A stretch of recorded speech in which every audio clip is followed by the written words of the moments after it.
upward motion, it's called hold. But really let it sway, right?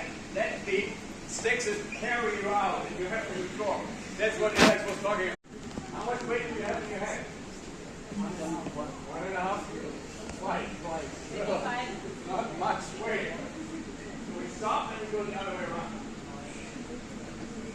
Right in the knees, in your hip, in your trunk to move these. Right?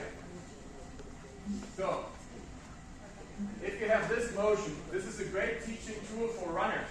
Weight motion. What is force? Exactly, mass times acceleration. What do we want to do here? We want to increase the you feel what is that?